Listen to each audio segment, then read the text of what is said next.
everyone, and welcome to Season 3, Episode 33 of Pro Wrestling's Top 50. I'm your host, Travis McNeil, and today we continue our countdown of the top 50 matches in ECW history with match number 18 on our list, which is the ECW World Heavyweight Title three-way dance between the champion Taz and the challengers Mike Awesome and Masato Tanaka from the Anarchy Rulz 1999 event held on September the 19th of 1999.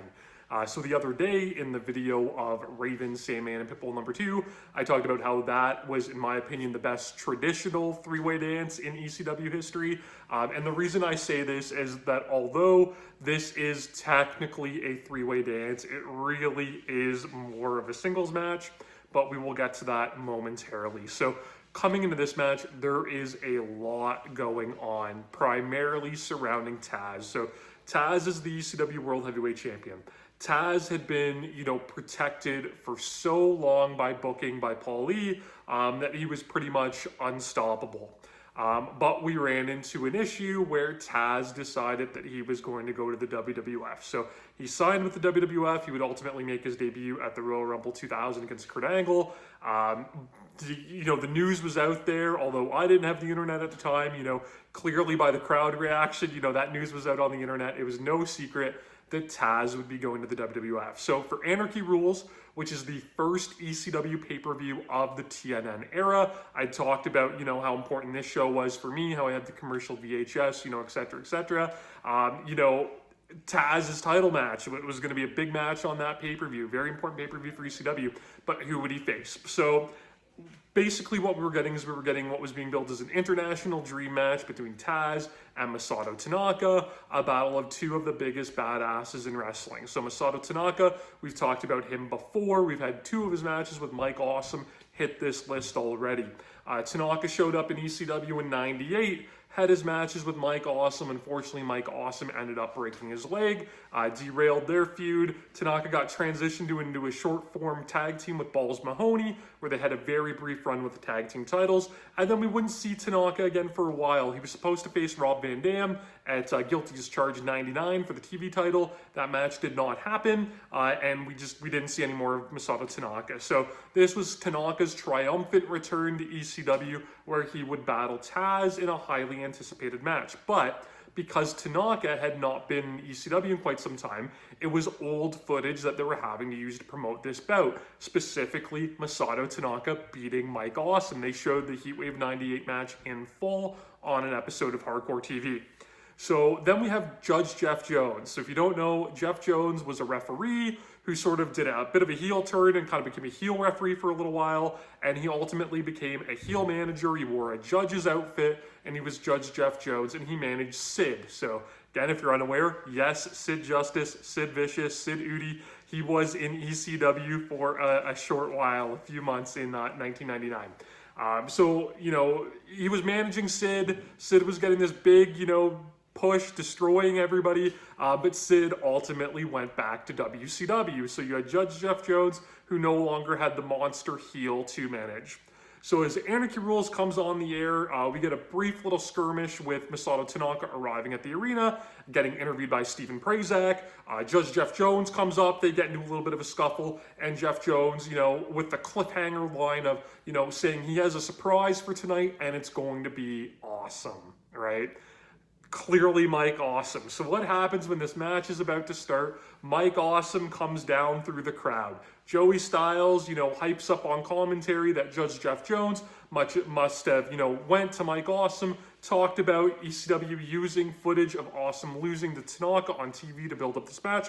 Mike Awesome was pissed. Mike Awesome wanted a piece of Masato Tanaka. So security, Paul Heyman, everybody comes out to kind of separate Tanaka and Awesome to stop Awesome from jumping over the rail. While all of this is going on, Taz gets on the microphone, claims that he's the biggest badass going, and that he would face both Awesome and Tanaka, and if that Awesome wanted to come over to the rail, he would fight them both. Heyman tries to stop this from happening. Him and Taz start trading barbs back and forth on the microphones. Taz goads him into the match, and Paulie finally agrees, saying, we have a tradition here in ECW of the three-way dance, and that's what this match will become. Tanaka and Awesome waste no time going for each other. Tanaka takes him out with a pescado to the floor. Come back in. Awesome hits him with an Awesome bomb. Taz takes over and starts dishing out Taz plexes to both of them. He gets a Taz plex from the top on Mike Awesome. Seems to have everything under control. And then he gets hit. One roaring elbow from Masato Tanaka takes Taz down. While he's down, Mike Awesome comes off the top with the Awesome Splash. Both challengers pile on top of Taz for the 1, 2, 3.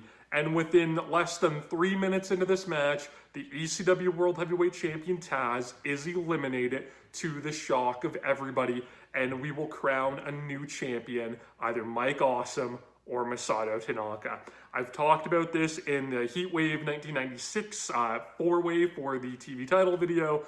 This is a trope that Paul Lee really likes to do, where he's got a multi-man match where the champion goes out first. Then, you know, it gets everybody's excitement going where they know it'll be a title change, but it still has that sense of unpredictability as to which, you know, of the competitors would win the title. And that's what he did here. It was smart. You know, the elephant in the room was Taz going to the WWF, so we got that out of the way quickly. And we've got Tanaka and Awesome once again reigniting their rivalry on one of the biggest ECW pay-per-views ever up until that point. Really, really, really great booking, which, you know, is the best part of ECW. So when Taz is kind of, you know, ushered out, he's got, you know, being met with F you Taz chants from the crowd. Tanaka and Awesome proceed to just kill it, which you know they're going to do. You know how much I love these guys. We've already had 2 of their matches hit this countdown. This is full of the tables and the chairs and the, you know, the no-sells and everything you want out of these guys. They build off their previous match at Heatwave fantastically. Both guys tease going for the Awesome bomb over the ropes to the floor. Neither hit it right off the bat. Tanaka ends up getting the Tornado DDT onto the pile of chairs, which was the Heatwave finish, but Awesome kicks out. Awesome hits the 3 chair shots, and remember at Heatwave it was the 3rd one that took Tanaka down. Here Tanaka absorbs them all, so Mike Awesome has to go to the top rope and come off the top with a diving chair shot to the head. All just completely nasty stuff. We build into Awesome finally hitting the Awesome bomb, 2 over the ropes, to the floor, onto Tanaka through the table. It was disgusting.